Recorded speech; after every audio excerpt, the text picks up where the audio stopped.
What's up, everybody? Great to see you as always. And listen, you know the deal. Hit like, hit subscribe, turn on your notifications, and let's get after it. Hi, hello, and welcome to your favorite Average Good podcast, Call It What You Want. I'm Jimmy Conrad alongside Tony Meola and not Charlie Davies. He is apparently standing in line at Disney World with his family right now. That must be a lot of fun. I'm sure he's sweating profusely. So shout out to Charlie Davies for being a good dad and hanging out in those hour-long lines to make sure his kids can go on some rides. Tones, what'd you do this weekend? We know what Charlie's doing.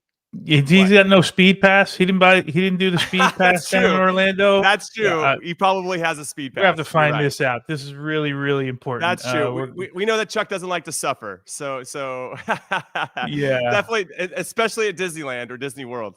So yeah, we'll have to find that out. Somebody send him a note and then report back to us if you can. I'm going to send him a note. While he's in line, I hope he's watching the show. That would be great. Well, speaking of the show, Tones, before we get into your weekend, we got a cracking show today because we are talking about some awesome performances from some of our players, most notably Christian Pulisic and Alejandro Zendejas this past weekend. Then we have Alejandro Zendejas joining us on the show. Yeah, that is next level. Then we'll talk about the U20 World Cup and US's first performance and the US Open Cup final. I'm actually here in Austin right now at my mom's house, and our 15-year-old cat that's been with us forever is hanging out here on the desk. If he gets loud, I apologize. My daughter named him Booty Buns. We still call him Booty Buns, so shout out to Booty Buns. All right, so Big Tones, what did you do this weekend? I was up in Stanford and working match day all day. We did EFL, of course, did all the way through the last big game of the weekend, which was Milan and Napoli. Christian Pulisic, that we're going to get into, just incredible on the day. Yeah, so that's where I was, flew here. We'll leave immediately after this show to go down and call Benfica, headed to Stamford Bridge today. So Jose making a return in Champions League. Of course, you guys all know where to find Champions League. And then get on a flight, and I'll see you. Me and Chris Whittingham will see you, I don't know, somewhere around 10:30-ish tonight.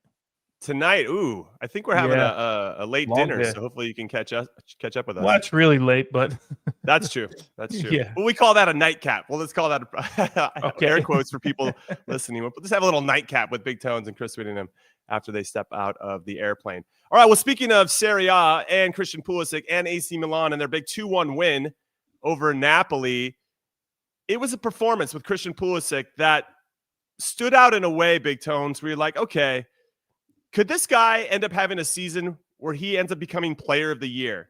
And before we get into him, Alejandro Zendejas had a similar performance in Club America's 4-1 win over Pumas. And in that game, he chipped Keylor Navas from 18 yards out. Nobody chips Keylor Navas. He's one of the best goalkeepers in this era, no question. And he chipped him from 18. I mean, the lack of respect for Keylor Navas was on full display. And then he got a second one on a penalty that he earned. And it was one of those types of performances similar to Christian. You're like, these guys are putting their teams on their back and making plays that are making differences to help them go on to potentially win the league. Now, it's very early in Serie A as opposed to Liga MX, where they only have 6 games left before La Liga, the playoffs for in Mexico. But in Serie A, obviously, it's very early. And so it just kind of got us wondering, could Christian Pulisic end up being a player of the year candidate in Italy? Do you think that he could keep this going? I mean, there's a lot of what ifs and wishful thinking here, but it seems like he continues to grow and want more and more responsibility. And there was evidence of that in his goal and assist performance against Napoli this past weekend. So the simple answer, Jimmy, is yes. Why not? Why can't he be player of the year in that league? It's not as if he's been so far off the mark, especially last year. So yeah, there's no doubt he can be. At the moment, there's a couple guys in the league that are getting sort of the same recognition as Nico Paz, the youngster, Como, Luka Modric, Lautaro Martinez, and his strike partner, Marcus Thuram. So those are the guys that everybody early days are talking about it. If he can keep up this pace, there's no doubt that he can. I think the most important part, or the most impressive part of this entire run is, as you said, he's kind of putting this team on his shoulders right now, because coming in with Max Allegri, new coach, people didn't know with his system. I mean, Mike Grella, who is the Juventus fan through and through, said, I want to see where he fits in under Max Allegri. It's been as a second striker, right? Really lining up in a striker position, but he allows him to roam. This is very unlike Max Allegri, not to have sort of lanes and channels that you work in and you play in. And he's allowed Christian to do that. The other storyline coming in was, how do they get Rafa Leao and Christian Pulisic on the same page? Well, they haven't been able to because Rafa Leao has been injured, so it's been all Christian. And with Santi Jimenez next to him, who seems like he has a good relationship on the field, I'm sure off the field too, but on the field with Christian, hasn't been able to find the back of the net. He scored in a cup game midweek last week, but just hasn't. He's missed the most big chances in all of Europe. So it's down to Christian, but he's got help with Luka Modric. Rabiot's been outstanding, but he's been the guy that they've leaned to get sort of goal contributions this week, goals and assists, right? That's what he's there to do. And I think for me right now, if you had to vote in a top three, Christian is in the top three in the league. 100%. There isn't anybody in all of Serie A that would say that Christian is not in that category right now. The question is can you do it? Jimmy, I said this on the broadcast the other day.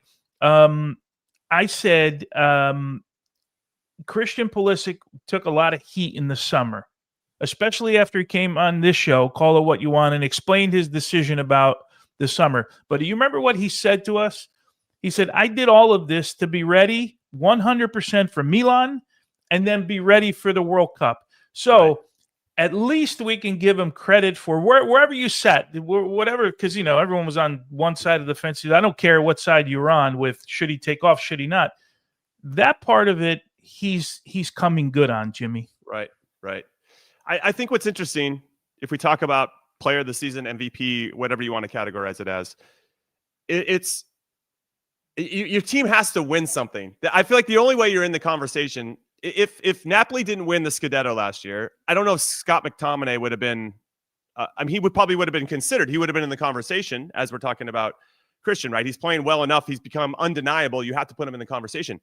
But if you don't win the out and out most important trophy, then I don't know if you're going to be looked upon the same. So that's good. So when I think about other Americans and the type of seasons that they've had, I tried to go back and think, okay, which Americans had tremendous seasons?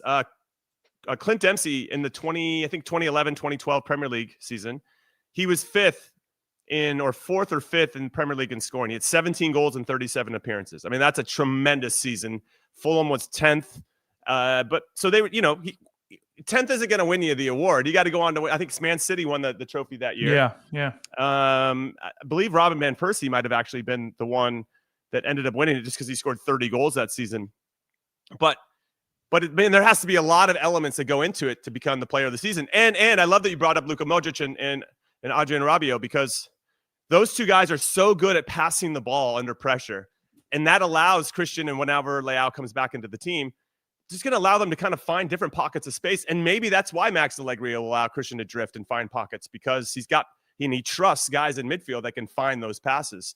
Maybe in previous seasons he didn't have. Reinders, obviously, Musa would play there sometimes too, and they had other guys that could go and do the job. But Modric in particular, that guy's a different gravy, right? The class that oozes out of his pores. Yeah. And Rabiot as well, right?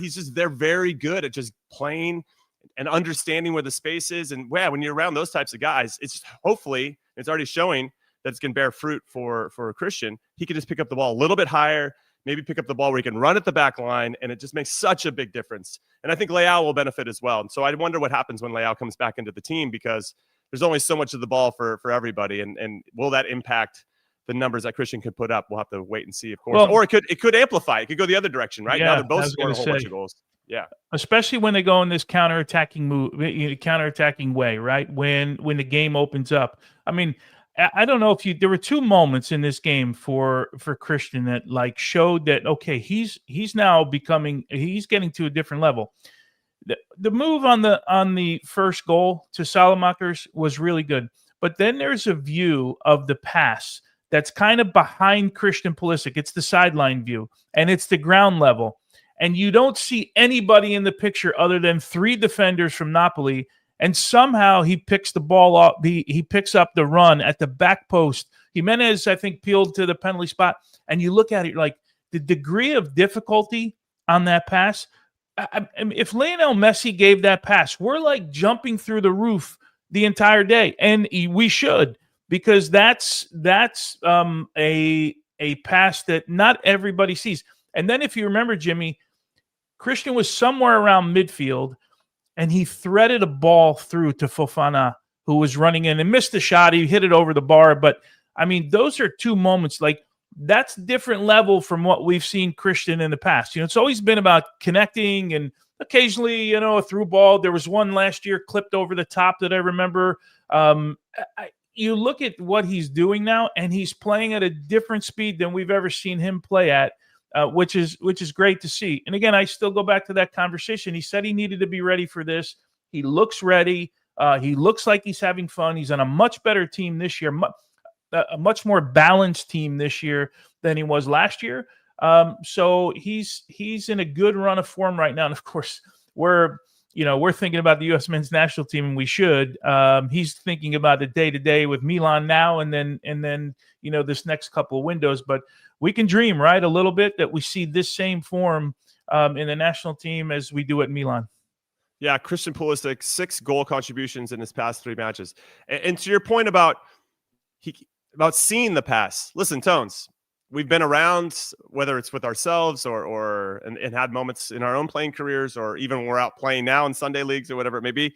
Like, you can see a pass, and you're around players that can see a pass, but executing that pass is something entirely different. Like, that's another level of it, right? So yeah, a lot of people can see the game, but can they actually hit that? Do they have that golf club in their bag that they can actually hit the pass that they need in that particular moment with that type of pressure, with defenders stepping to you and all the elements that go into it to make it look as easy as they did? And I think that really speaks volumes about what Christian is doing in different ways, whether he's scoring the goal or if he's providing that final pass. So fair play to him on that. I don't know if you had any names that jumped out at you, Big Tones, about dominant American league performances that could lead to player of the season type things. I think that if Club America goes on to win Liga MX, then Alejandro Zendejas, who wears the number 10 shirt for Club America, is making big plays. He could be in that conversation. But if you're not scoring, I feel like you got to score the goals and you got to win the league. And so that kind of rules out goalkeepers. We know that Timmy Howard, I think in the Invincibles season with Arsenal, he was actually in the PFA player or team of the season.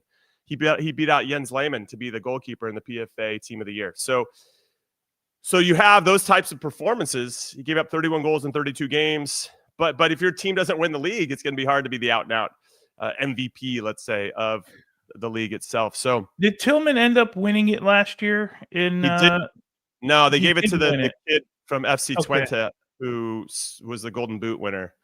But he was right there, right? And I mean, he was there if he had stayed healthy for the whole season. Yeah, I think he would have been. Yeah, right there. Another good season. Of course, not the same league. I get it, but I'm just trying. You asked me about names that kind of jumped out. That's one that kind of jumped out. That's a really good season. Yeah, he was in team of the season. Tillman was in, but he didn't end up making a player of the year. They gave it to the Golden Boot winner, unfortunately, for him, which would have been cool. Yeah, and I wonder, that's another part of the conversation. Is Eredivisie, a league that people would, and obviously, I get it. It's not the same. I was just throwing out names, that no. I mean, Josie Altidore, he scored 31 goals in all comps in one season for AZ Alkmaar. Only 23 of those were in the league, and that was good enough for fourth. Wilfred Boney ended up having 31 that season. But AZ, I think they finished 9th or 10th. So it was, it's one of those things. Like you still have to have team success, I feel like, to get these types of awards. And if let's say it like this, we'll use the Ballon d'Or as an example. If let's say Barcelona had gone on to win the Champions League and PSG hadn't, we could argue that Lamine Yamal might have won the Ballon d'Or instead of Ousmane Dembele. So it's just one of those things that when you win as well and you have numbers that are undeniable, and then you win and your team wins, it just makes you a real easy choice. So there's a lot of factors that go into it. It's easy to look right first at the top of the table. Like we vote every year on all these, MLS, player of the year or MVP, and you look at it and it's so hard not to not pick the guy that won something, But who's to say, was it last year then Benteke scored all the goals, that he wasn't the most valuable player to his team? As bad as DC was, he still scored a boatload of goals, right? So I mean, he's certainly equally as important to that team as somebody is to another team. But I just, inherently, I'm with you on that. Like my eye just goes to the top of the table, right? Guys that were, guys that were that took their team, either a cup win or a supporter shield or something like that. In this case, Serie, it might be. I don't know. I'd hate to say that Christian could go on this run, or Zendejas could go on the same run he's on, and not be considered because their team didn't finish. Because these are top teams, right? These are teams with a lot of pressure. There's a lot going on. They're always expected to be at the top. So when they don't, like a Milan last year, you take a lot of stick, right? Day in and day out.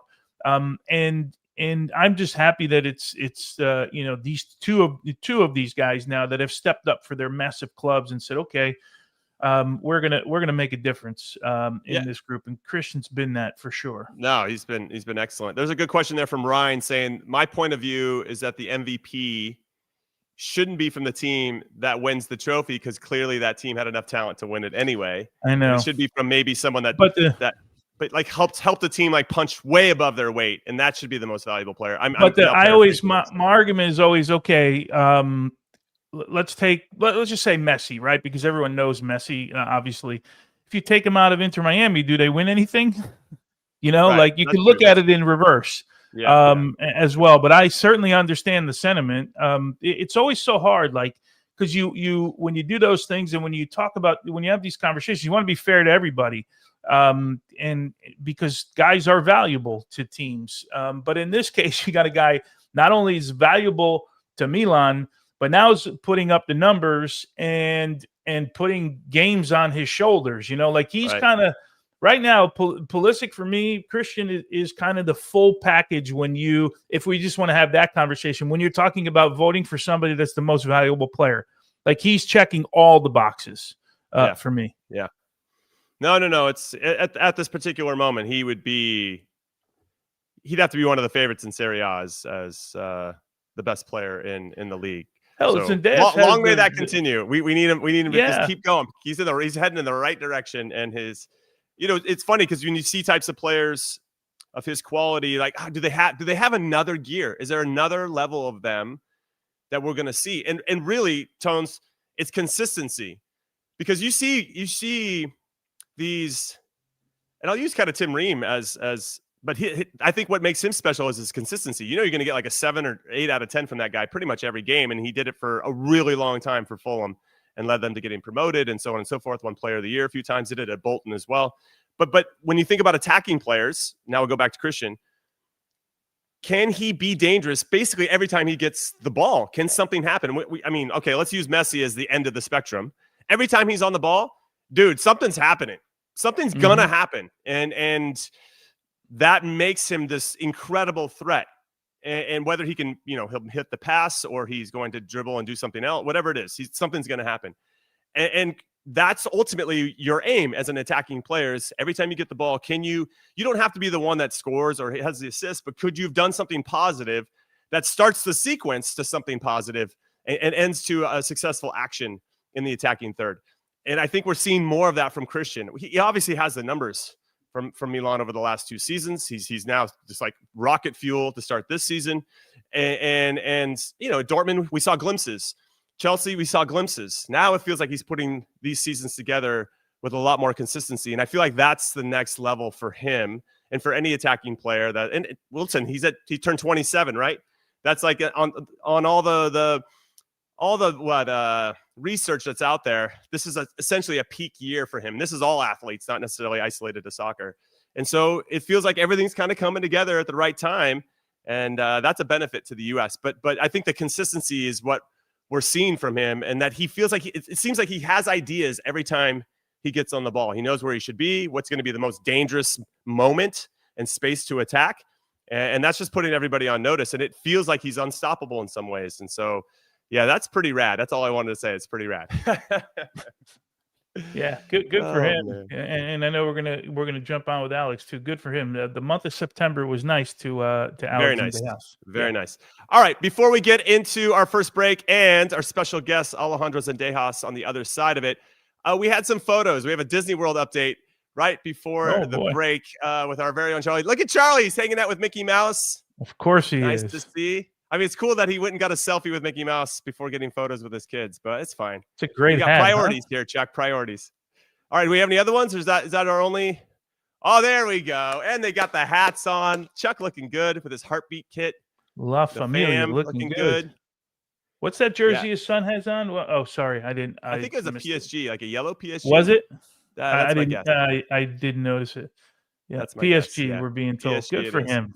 Good. All right. He looks like he's having a great time with him and his family. And have some of the snacks for us. I like the cherry sours. Just a shout out to Disney World and Disneyland. I love the cherry sours that they sell, and then I usually get like 3 cavities every time I go. All right, that's it. We're going to take our first break and call what you want. When we come back, special guest time with Alejandro Zendejas. Keep it right here. The clock never stops. Relive the greatest moments with uninterrupted highlights and more. It's Gareth Bale. Wonderful goal. On the UEFA Champions League channel. Streaming free. Welcome back in to Call It What You Want. I'm Jimmy Conrad alongside Tony Meola and not Charlie Check Chasing Davies because he is spending his checks at Disney World. Probably hand over fist. Now you know why he's chasing him. Yeah, he's got to chase him. Guy's on vacation every other week, man. That's true. He does take a lot of vacations, and I kind of want to tap into that. What's written into his contract in particular, but we know he's having a good time, and that's the most important thing. All right, we promised a special guest. We're bringing on a special guest, 27-year-old who was born in Mexico, grew up in the U.S., went through the FC Dallas Academy, and then went down to Mexico and Necaxa and Chivas Guadalajara and Club America. I mean, he's played for our youth national teams. He's done it all. He's seen it all. We have a lot of questions for him. He's absolutely in unbelievable form for both club and country. It's the number 10 for Club America, but number 1 in our hearts. Alejandro Zendejas joining the show. What's up, guys? What's up, man? Great Alejandro. to see you. Yeah, how are you doing? How are you living these days? How are you living? Oh, crazy, man. Excited, happy, man. Just blessed. I'm receiving a lot of messages from everywhere, so it's hard to get to everyone. Well, yeah. Well, good. I mean, it's good take for your you, time. man. You got a long season. You can get back to them at some point. Now, first question for me. You scored what I consider to be one of your best ever goals. You chipped Keylor Navas from 18 yards out. Don't you know he's got a family? The disrespect was unbelievable. Now, obviously, great finish, great vision there. And then I thought you scored the best ever goal that you scored for the U.S. as well against Japan, a really well-taken volley. What are you eating for breakfast these days? Because you are on another level. I'm fasting. No, I'm kidding. No, man, I usually do the same old breakfast, my avocado toast. That's my go-to, so that's for sure. But yeah, dude, I said in an interview after the game, this recent one, I would never thought I would score a goal like that, especially on a keeper like that, man. It was just a crazy moment, and it's one of those moments where like you just do it, you don't think about it. Right. That's how it went about. Was there ever a moment in there where you're like, hey, I got 2 guys at the back post that are open. Let me try and pass it to those 2 guys. Yeah, some guys told me like, all right, come on, like that was a cross. You meant to cross that. And I was like, nah, there's no way.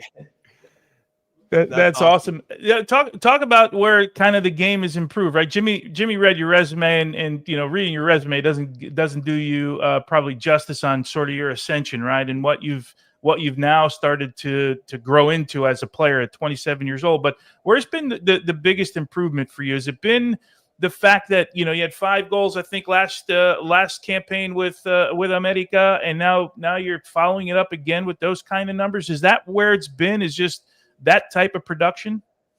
Yeah, I think obviously the confidence that the team gives me and my teammates give me, that has a lot to do with it.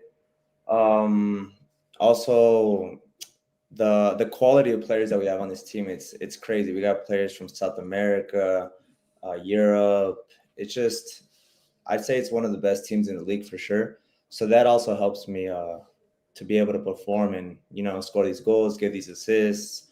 But yeah, man, I've said it also in other interviews that we've had a team like this for years, man. That's how Club America is characterized.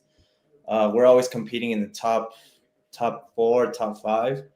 And yeah, man, I've been trying to keep my form as top as I can because that's what this club demands, you know? So tell me about your decision. Like, hey, I'm going to wear the number 10 shirt. It's one thing to play for Club America, but it's another thing, which is one of the biggest and probably the biggest club in North America with all the history that they have and obviously the recent trophies and the success. But you're like, hey, I'm ready to wear the number 10 shirt. When did you make that decision? When did you have the confidence to do that? And do you feel like that's kind of playing into the form that you're in now? Yeah, after the three-peat, or like the recent trophies that we've had, I felt like I was in good form. I was probably one of the important players along with others. And I just, in that moment, it happened this summer. I had actually that teammate that ended up leaving. He was really like part of our group, like really good friend of ours. And yeah, man, obviously I was bummed that he was leaving because he's a great player as well. But when the opportunity opened, I reached out over here to the president of the team, and I was like, since I get along with him, and then I was like, hey, like, what do you think about this? Like, you think it could happen? Blah blah blah. And then he's like, oh yeah, we'll see. And I was like, okay, just let me know, no worries. And then if not, I was happy with number 17 because also number 17 is a big number over here. Like it has a lot of. But number 10, man, like I think I don't put things into perspective yet of like whose number I'm wearing or like how big it is, you know. Yeah, we won't tell you that guys like Blanco and Gio Dos Santos. Don't worry about Gio Dos Santos and all those other guys that wore it before. Think about it later. Worn this number, man, and it's crazy. Like, it just feels amazing to be one of those added to the list, you know. I know you don't look down the line, right? But we're fans of Liga MX here at Paramount Plus, CBS, right? We cover you guys here. We show the games. Toluca's coming up on match day 17. We've all got our calendars marked for it because they're currently in first place right now. I know you got, 6 games left, I think, right, in the season. Yeah. But, I mean, how much fun would that be for a game to come down to the final game of the season like that with a team that currently is 1 point ahead of you? Yeah, man, I think before every game, we always look at the table, and I think it's like 5 of us that are like 1 point or 2 points ahead or below. So it's these moments, man, where it's like the pressure is starting to get to you, you know, especially playoffs coming up. But I think that's a good way to end the season. Obviously, we got some history with Toluca, and man, it's for sure going to be a good test to see how we go into playoffs for sure. But we're excited for that. Yeah, it's going to be fantastic, and what a stretch run that's going to be watching here on the Golazo Network and Paramount Plus. Well, speaking of history, Alejandro, let's talk about yours with Christian Pulisic. You guys have been on youth national teams and on the national team forever. So what is that like? You're like, God, man, we're still doing it 10 years later. We're still wearing the red, white, and blue and making plays. Yeah. Tell us about that relationship with Christian. Man, it's really good, man. He's a brother to me. We started when we were 14. Every time we go into camp, he always shows me pictures of like, say when we were roommates, like the dumb stuff we would do. It was crazy. We had so much time. We would be at IMG, so after training in school, we would just have so much downtime, you know.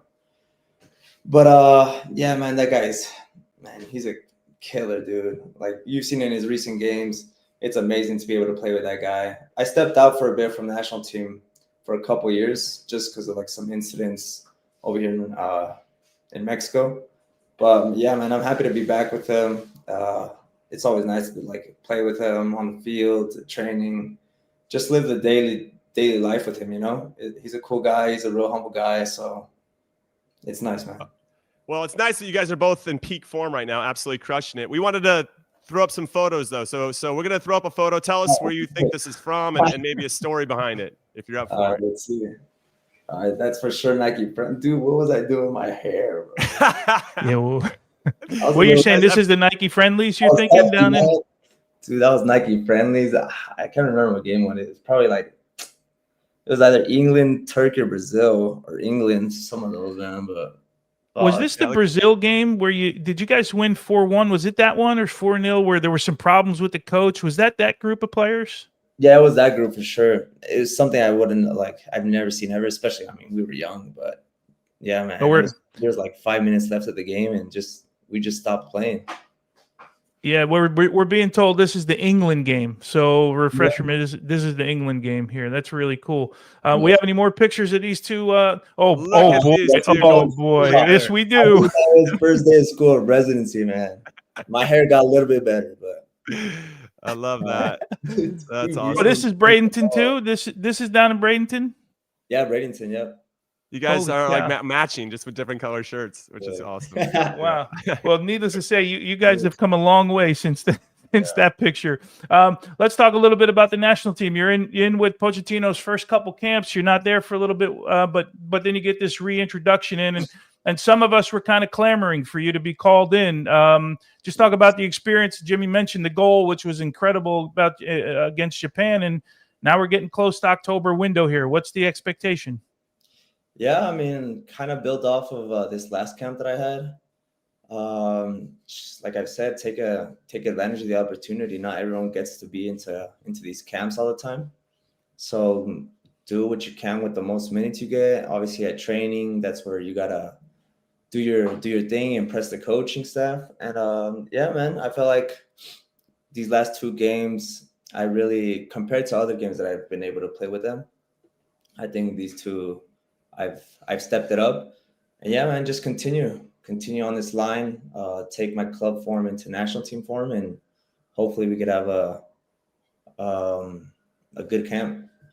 All right, so there was a shift from game 1 to game 2 in the September window in your two games, most recent games, and that was the formation change to a back 3, especially against Japan.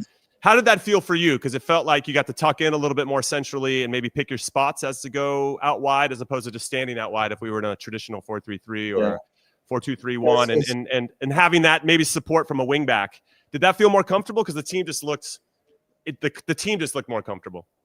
Yeah, I think so. The style of play or the game definitely changed once we made that formation change. But for me, I think it's super comfortable because over here as well, my club coach likes it when I start out wide, but then also come inside and just like combine with the midfielders, the forwards, just kind of like give us that freedom, you know? And that's the same thing that Pochettino does for me, or for all the guys that are attackers. He says, like, in the final third, like, that's up to you guys. Like, you guys have the freedom to do what you guys want, you know? But then obviously when it comes to the defensive aspect, like, yeah, he wants us organized, pressuring, intensity.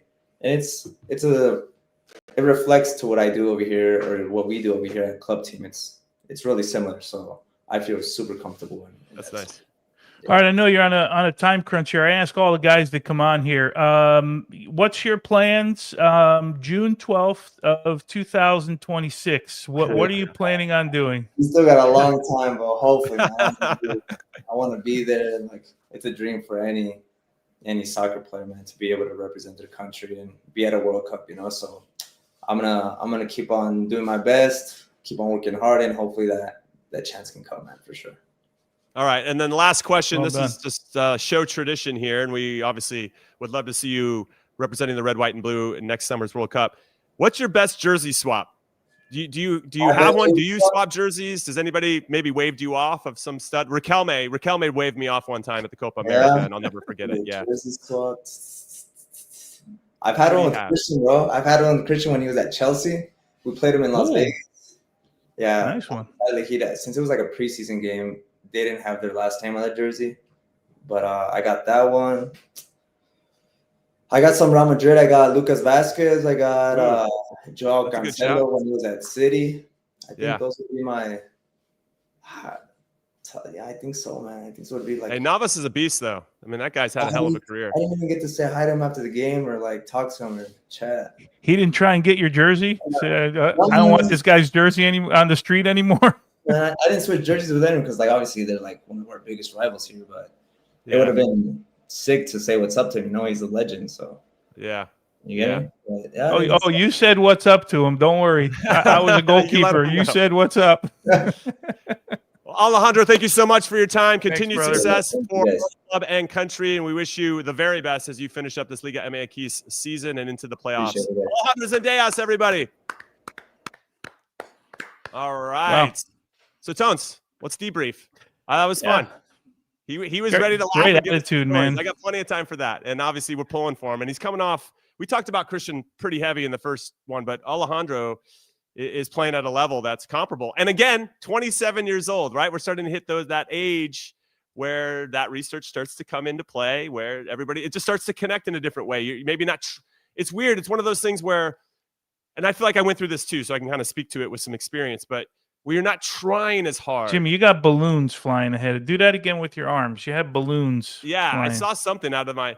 No, it was balloon. I don't know how you did it. But when you're still playing at a super high level and you're still pushing to get better, but you're not trying as hard. It's this really interesting space that I ended up finding myself in, and that's what propelled me to make the national team and get into a World Cup as well. And so I can see it with these guys. You can see that their comfort level in high. There's like nothing that can rattle them at this point, and their consistency is showing that. Yeah, it's funny because, well, the short answer is like the computer works a little bit different when you get older, right? Like it just puts you in different places. Yeah, there you go. Look at you. I'm doing hard. But I remember when I was getting to the national team, and I was 19 or 20 years old, right? And everyone said, oh, when you're going to be best when you're 28, 30 years old. This is when goalkeepers pick. I'm like, that doesn't make any sense. Like I feel like I'm a really good athlete right now, and I'm going to be less of an athlete when I'm 30 years old. And they're like, no, don't think of it that way. Your brain is going to just compute things differently, where you're gonna more often than not be in the right spot, where now you're just getting by because if you make a mistake, you can get by athletically. And we saw this, and I had this conversation with Tim Howard on an airplane one time, and it's so true. You feel the position better. It doesn't matter if you're a goalkeeper, center forward, whatever. You depend less on the athletic ability, and you depend more on where your brain tells you need to be and what you're doing. In his case, the one thing that sticks out for me is how every time you watch him play, he feels like he's comfortable on the ball. It doesn't matter what position he's in, what part of the field, how many guys, if he's in tight space, if he's out wide, somebody plays a long ball to him, and the way he takes it down. And I've been going on about him for a couple of months because since I covered Liga MX, but since Leagues Cup the last couple of years, me personally, I don't know about you, I've seen more Liga MX teams than I really ever have, right?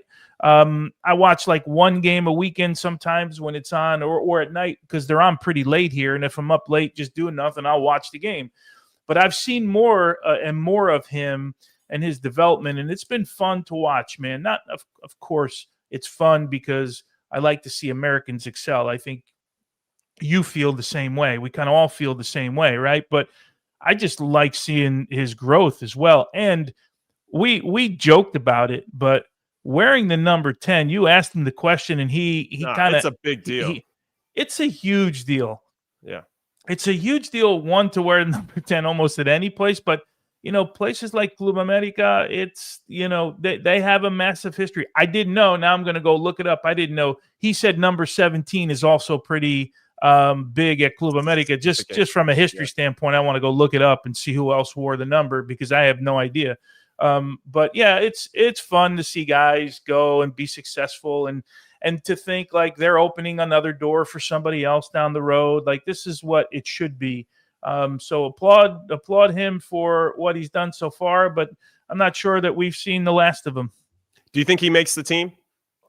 Well, I feel I have him in my team, man. I don't know that he starts every game. I think there are particular games where he starts. But I do. I think he makes 26-man roster. 100%. I do. Yeah, I think he makes 100%. It as well. This is all, of course, the normal prefaces: staying healthy, staying in good form, right? But it seems like he is in a good place. And there's a comment there that paraphrases this a lot better than I do. And I don't remember who said it, but the game slows down, right? You hear that with NFL quarterbacks as they start to age, that their reads, everything becomes, this is Spider's Zlatan. The game just is slowing down for him, for Christian. And I feel like the story you were sharing too, as you age a little bit, you just start to see everything a little bit sooner, a little bit faster, but you're not in a rush. Right. There was a famous quote from John Wooden, who would tell his players during their tremendous run of success when he was coaching UCLA basketball, be quick, but don't hurry. And there's a real distinction there, right? Between being quick and hurrying, because you're in a rush. And when you're in a rush, you're tense and you're anxious. And I feel like these guys they're being quick, but they're not hurrying. And the game is slowing down for them. So any of the cliches we want to use, but I wanted to throw that out there. And I do think that he'll end up making it too. And I wonder if he continues in this form. I mean, there's a real conversation, to your point, that he could start. And then if we are in a back three and we're already losing one midfield player because we're going into a back three to rely on our outside wing backs, then, he's competing then with potentially next to Christian. You're going to have Tillman. You're going to have Weah potentially in that spot as well. So then for us, it becomes obviously an amazing question of depth, right? When we look at the other national teams of Spain and we look at France, I mean, they're 2 or 3 deep in every single position. And so, yeah, it might be tough to if you're one of those players like, geez, I've got all these guys around me, but that's what we want. We want to be 2 or 3 deep in every single position. So anyway, I thought it was a good interview. I'm happy he came on. Shout out to Club Medica and Alejandro for making that happen. Jimmy, would you be surprised after the first round if we were talking about Zendejas started one game and came off the bench twice, or started one game and came off the bench once? I wouldn't be surprised at all. Not especially if he's scoring volleys every game. I would love that. But yeah, being in it seems like he's done a nice job from the games that I watch, where he's making the right decisions as to, it's now time to go, and I'm going to be the one that takes the final action. I'm going to be the one that makes or takes the shot, or you know what, this is actually a good opportunity. The way that things are setting up, I know that I'm going to draw another player away from maybe where the action is. So he's creating space, kind of the stuff that can't come up on stats, right? Where who's the player that made the run that opened up the space for the whole action to actually happen. I feel like he's got a good read of that as well. And then making the final pass, he's got the quality to do all these little things that we're talking about too. So it's I wouldn't be surprised. I gave you a really long answer, but my short answer is that I wouldn't be surprised if he was. I could see it happening. An important player for us. Yes, I could see it too. And I think he's a player profile he's a little bit different than Tillman, right? He's a little bit different than Weah. And let's be honest, for all you people that love playing FIFA or EAFC or whatever it's called, when you build your ultimate teams, they're always looking for the green connection, right, between players, the chemistry. Clearly, him and Christian have great chemistry. And that could be a deciding factor in terms of knowing each other and what they're going to do in any specific situation. They've known each other since they were 14. They're 27 now. And these little moments could make a difference. I'm just throwing that out there because I do think, and Tones, you've been around, your love for Marcelo and for Tab Ramos and all these guys, like, you probably ran and played a little bit different because you love these guys so much, right? And who's to say that wouldn't? And that's what you want from your national team as well. These guys doing this extra digging in and covering for each other and making plays and making that extra run when you're tired because you know your brother's on the other side of that. You know what I mean? So anyway, we don't need to get into the sentimental side of it. Seems an easy guy to root for, right? It seems like just an easy going guy that you're like, yeah, I can get behind this guy and root for him. Totally. Yeah. And Bradley says, Alejandro and Christian connection is a green dot. It's a big, giant green dot. Yeah. We need to bring more green and red dots back into the conversation. I forgot my nickname was Red Dot for a while, but we'll have to bring that back in as well. All right, we're going to take our last break and call what you want. When we come back, we're going to talk about the Champions League. We're going to talk about the U20 World Cup, Quinn Sullivan, and some bad news around him, and the U.S. Open Cup final preview. So don't go anywhere. Oh my! What a goal! The U.S. Open Cup Final on CBS Sports Network and streaming live on Paramount+. All right. Welcome back in to Call What You Want. I am Conrad, also known as Red Dot, also known as Trash Can and Cream Cheese. I got a lot of nicknames on this show alongside Big Tones. Big Tones, you just got one nickname. It's just Big Tones. So you got good or bad? I don't know. We'll have to think about that. We'll ask the community. Let's put up a poll. Is one nickname good or bad? We're good. Okay, we gave you a little menu before the break. Let's get into it now. We have the Champions League. Match day 2 is kicking off this week. And today in particular, we have some Americans abroad. We'll have some notable match day 2 fixtures for them. Atalanta and Yunus Musa will be hosting Club Brugge. And then we have Marseille and Timothy Weah hosting Ajax. That'll be happening. Kickoffs, 2 different kickoffs, but it'll be happening today. On Wednesday, we have Bayer Leverkusen and Malik Tillman going back, or he's actually hosting it in Germany against his former club, PSV Eindhoven. Ricardo Pepi has an injury. They took him out in the 32nd minute this past weekend, but apparently I'm just going to roll with this, Big Tones. They are calling it a minor injury. So we're gonna roll with the minor part of that. It probably will rule him out, maybe for the October window. The roster drops in a couple days, so I guess we'll know for sure. But I wouldn't be surprised if he wasn't on the October roster, and that would suck for him. And then Monaco and Flo Balogun, who didn't start this weekend but came on at halftime, is going to be hosting Manchester City. That is going to be a beast of an opponent on that one. And then finally, Villarreal is going to be hosting Weston McKennie and Juventus. Which of those games were you going to be like really tuning in to, Tones? Well, assuming you didn't have to call Benfica Chelsea. Like if you had a choice. I was going to say I should probably be tuned into that one, but Galatasaray, a difficult place to play. It's always difficult to go to Turkey against Liverpool. Atalanta Club Bruges, if Bruges is playing the way they played last year, that could be an open game. Right. The Kairat Almaty, they scored, right? They scored a goal against Sporting in match day 1. I think Chelsea Benfica is the best game of the day today. Well, you have Jose Mourinho going and visiting Stamford Bridge, which is going home. But tomorrow's Barcelona PSG. Yeah, and that's Lamine tomorrow Yamal for sure. Probably will start that one. Dembele won't be playing. Rafinha, I think, is out for Barcelona, and I think Vitinha might be out. Joao Neves. Listen, both teams are littered with talent, even with their quote unquote second stringers. But that would be if everybody had been healthy, that would have been a hell of a game, especially to see the two top Ballon d'Or candidates battling it out in Yamal and Dembele. But that'll be a great game. I'm looking forward to that one. But as it pertains to Americans, I want to see how Flo Balogun does against City. That'll be exciting to see. Tillman, obviously, against his former club. Will Weston McKennie start? I just want to see if that guy's going to start against Villarreal. A tough game away from home against Villarreal in Spain, excuse me. And then Marseille, I don't know. I'm not Ajax. They're not the same Ajax. So I'm thinking that Roberto De Zerbi and Timothy Weah can find a way to get a result against them. But it should be great. For Union Saint-Gilloise, just think about it, right? They win match day 1. They be PSV, right? Match day 1. And now they're home they were away in match day 1. Just think about what that atmosphere is going to be like there. They got a Premier League team in Newcastle coming in. Like that could be a fun one to watch just from the atmosphere. Clearly Newcastle is a better team, but you never know, right? In this group phase and how Newcastle coming off a massive sort of heartbreak on the weekend. So that could be a fun one to watch. You mentioned the Tillman one with Leverkusen. Leverkusen's starting to play a little bit. They're starting to find their way a little bit in their rhythm. So against his old side, and too bad we don't have all the Americans that will likely be available. But for Malik Tillman, this is it's kind of one of those weird moments in your career, right? Like you make the move you don't expect you're going to play them in phase 2, match day 2 in the league phase. Yeah, exactly. A month later after you leave the club or whatever it's been.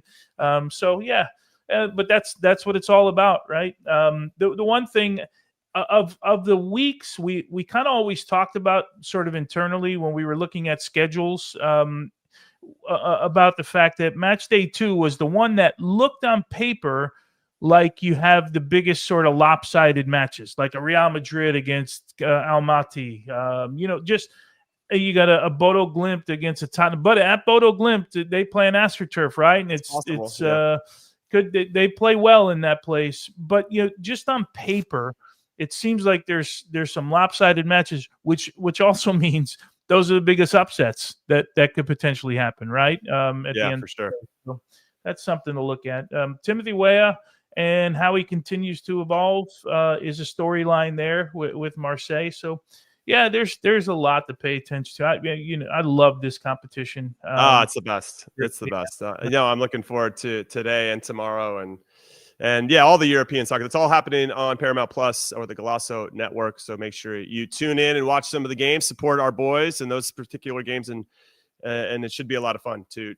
You got to get those points, especially teams you should quote unquote beat on paper. All right, let's move over to the U20 World Cup. The U.S. absolutely crushed New Caledonia 9-1. Benjamin Cremaschi had a hat trick in this game, and it was one-way traffic right from the start. He ended up getting player of the match. He was captain of this match as well, so getting a lot of responsibility and showing up with a hat trick. That alone, because it's the top, I believe it's the top 2 in each group, and then the 4 best third place. I mean, the goal difference alone, I think, probably makes sure they're going to be at the very minimum one of the top third place teams. So they're in a good spot. They play France next. What are your big takeaways though from this game, Tone? Sometimes it's hard to know for sure, right? When you're playing against a team in New Caledonia that didn't have the quality that they needed to compete, how you evaluate it's performances. Hard, Jimmy. I mean, you're still looking at good soccer decisions, right? You're still looking at, let's leave the uniforms out of it. How are they getting pressured in certain areas, and what decisions are they making out of that? Now, when the quality or the quality of the opponent isn't high, they're probably going to get out of those situations a little bit easier than they would otherwise. So what do you do with that? Let's say you're Marko Mitrovic, you're the coach of the U20s. What are you getting out of it? What are you saying to the guys to make sure that they don't? You want confidence. You don't want overconfidence going into the France game. Yeah, well, they showed a little bit of it, right? So the young kid, I don't know if it was 7-1 or 7-0 at the time.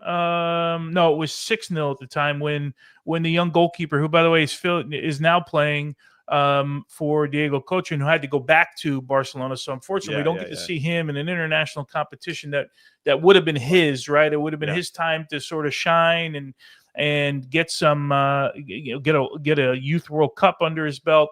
Adam Beaudry, who I really I like him as a goalkeeper, they fell asleep at 6-0. He gave a ball. He's just playing a lazy ball. He played it right to the center forward. So I'm thinking from Marko Mitrovic's side, there's some things that he was probably working on that you say, okay, yes, we did X, Y, and Z. We checked a bunch where we checked a bunch of boxes that we wanted to, but you can't take your foot off the pedal. Like you did this against New Caledonia, who I don't think has scored a goal at the international level. They were at the U17 World Cup, but I'm not sure that they scored a goal. So not that matters. You just, from a coaching standpoint, from a player standpoint, there's moments like that can cost you a World Cup, can cost you a chance in the next phase.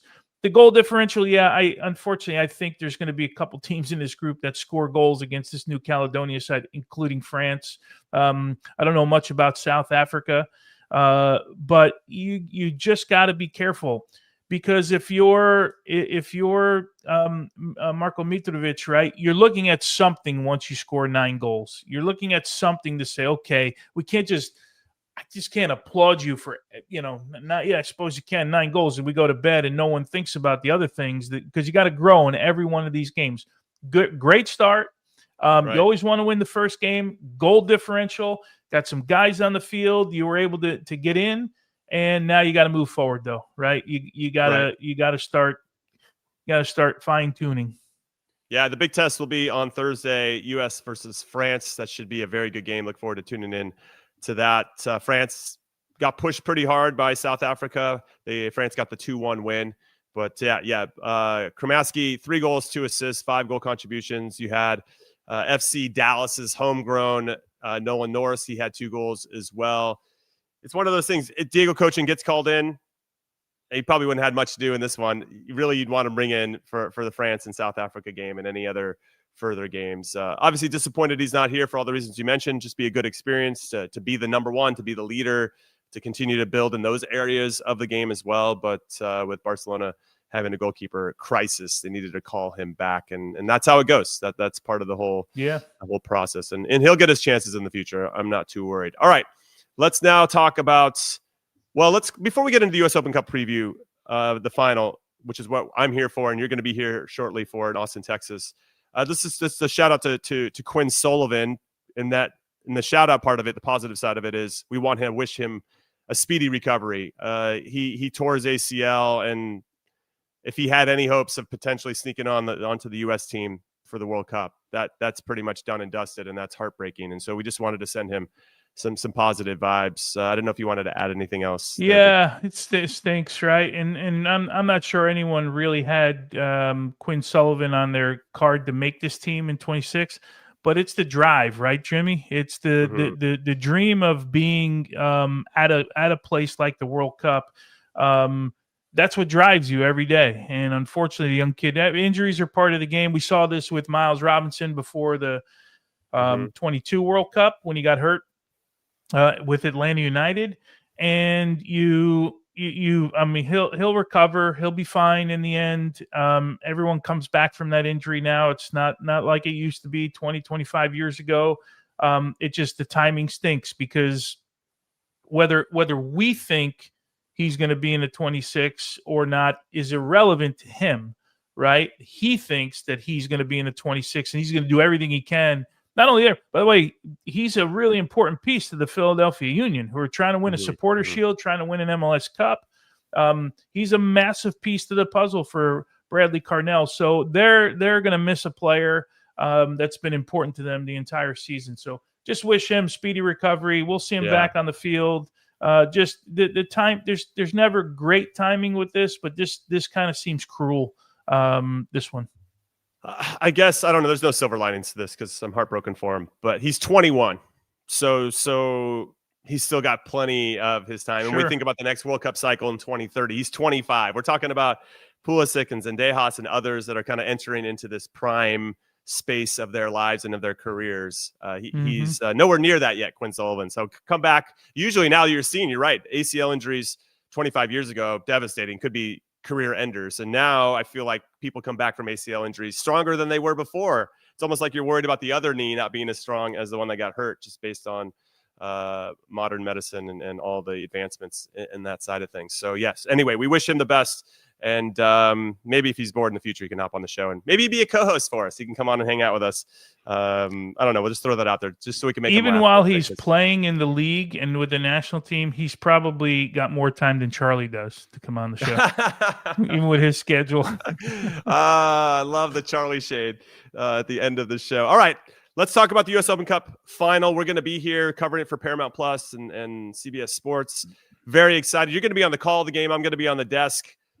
Word is we might have some special guests. We can't confirm or deny who those are just yet, but I think you'll be very pleased to know that it could be a lot of fun on the desk. So make sure you tune in for that. The game is kicking off on Wednesday at 8 Eastern, and I believe our coverage is an hour before that, but I'll get some confirmation of that in I believe you're right. Producer private chat. Okay, so Austin's hosting this one against Nashville SC. We covered the semifinals together, Big Tones, in different ways, but obviously have talked about it. And because Austin's hosting, you want to give them the advantage, because you and I won an Open Cup together in Kansas City as the home team, and that did make a difference. Being able to be at home in your familiar surroundings, it makes a difference. And you feel that added motivation to go out there and make it happen, and that you're never going to quit until you end up having it, and all the other things that go into it. Nashville, though, Sam Surge and Hanny Mukhtar are playing lights out right now. And I don't know if Austin, they got to figure out a way to contain those guys. And it's not just them individually. It's also, can you stifle the service that gets into these guys? Can you make sure that when they're picking up the ball, you got somebody right up behind them, right? Or are you making them play backwards? You're making them play as predictable as possible. I feel like that's Austin's big challenge. And can they stay concentrated and disciplined enough through 90 minutes to make that happen? When I look at Austin's league form, I just kind of shrug. But when I look at the performance that they put up against Minnesota in the semifinals, I think they've showed me another level of discipline that I haven't really seen from this team. So maybe they do have it in them. I saw evidence that they have it in them to be disciplined for, in that game, 120 minutes to find a way to get a result and get that last minute goal before penalties to make sure they host this game. But then that's who they've been, right? Yeah, that's the thing. So I don't know which version of Austin's going to show up. But Nashville in this particular moment under BJ Callahan look like they're in really, really good form and have a really clear way of how they're going to play and how they're going to have success. And when you have guys, your top players are playing at a top level, I don't think this is going to be a close game, but I feel like I'm leaning towards Nashville a little bit, even though I am kind of pulling for Austin because they're hosting the game and it's just cooler when the home team wins. Yeah. I'm playing both sides.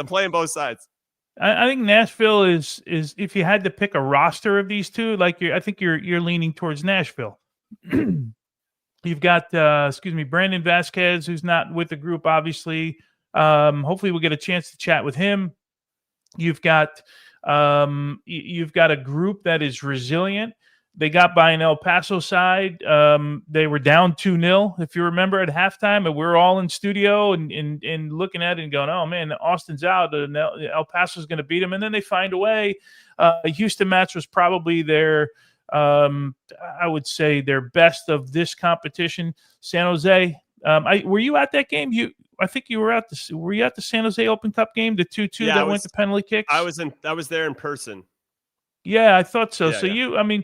You probably thought Austin was done and dusted, right? They it didn't look good for them. San Jose was very good that game and just couldn't take. Yeah, and then Brad Stewart did his thing in penalty kicks and made a couple saves, and they ended up going through. And then we saw them against in the last game, and what they ended up doing at the end of that game with CJ Fodry coming in and beating an Austin side that was at home, was probably the favorite in this, and they just that's what they've been. They've been resilient. They don't score a lot of goals, but they're built around defending. And I think part of that is because they did lose, the guy that they brought in to score goals. But I would pick BJ Callahan's side over Austin here. The deciding factor might be the home crowd.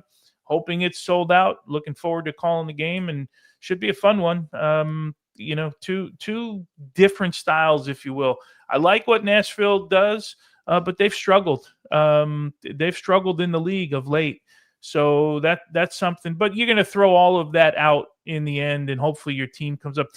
One thing, BJ, remember, has been part of this as an assistant coach for, I think, all three of Jim Curtin's teams that went to finals that didn't win. So he might have some words.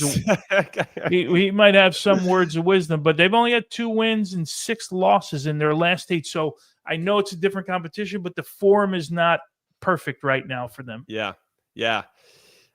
There's something about having a hot goalkeeper. And for those that don't know, Tony Meola was unbelievable in the 2000 MLS Cup final, so much so that he got named as the MVP of the game. And when you have a goalkeeper who's that hot between the sticks, I think it could be a Brad Stuver MVP type day. And as though slowing down Serge and Mukhtar is going to be a challenge for the whole team, Stuver's going to have to step up and make some big saves. And I feel like if Austin can score first and get the crowd engaged, we're going to have a hell of a game the rest of the way. And it just doesn't know when is that first goal going to show up. I feel like if Nashville scores first, it's going to be a lot harder for Austin to try to find their way back into it. So I don't know. We'll have to wait and see. But I brought my Austin FC jersey out because there's just something about the home team winning, and so I'm kind of my heart's leaning towards Austin doing the business, even though I feel like they're going to have my head knows they're going to have a lot of work to do. If you read something and change your mind along the way between now and kickoff, do you have a Nashville jersey to hold up or no? I don't actually. Okay. I've only got multiple Austin FC. Listen, my mom and my sister live here. Some of my college buddies live in Austin, so I've got a soft spot for the club for sure. And some of my former teammates have worked here or played here. Matt Beasler and Josh Wolf coached here. Davey Arno's still on the staff, and Tyson Wall was part of the academy for a long time. And my pal Ryan Madden is with the club. So yeah, there's a lot to like. My heart is pulling for Austin to go and get a result, though. I think could be a long night. So Brad Stuver is going to step up and be the MVP. That's my guess. Owen Wolf scores the winner. Josh Wolf was on the team with us that won in 2004, the Open Cup. So some fun. Have there been any fun green dots to connect? Have there been any son dad winners in the USO? It has to be. We have to find that one out. We'll have to find that one out. I'm not so sure. I should have probably looked at. We'll look that one up before. We'll look that one up. Seems like there had to be somewhere along the way, right? Probably. Yeah. All right, that's it. We're calling it a show. Thank you so much for hanging out with us. Shout out to Chuck and his adventures at Disney World, and to Alejandro Zendejas in particular for giving us some of his time today. We again wish him the very best for both club and country. Thank you for hanging out with us. We'll see you again on, the roster drops on Thursday. You know what? Just pay attention to our socials at Golazo America, because then, or for me and Tony or Charlie, we'll make sure you get updated on what's coming next. But we have a lot cooking here in the next couple days, and it should be a lot of fun. But it starts with the U.S. Open Cup final coverage. Come back and join us here on the Golazo Network and on Paramount Plus, CBS Sports, to make sure you see me in a suit and Tones calling a great game, and it should be a lot of fun. And that's it. All right. Talk to you soon. Later.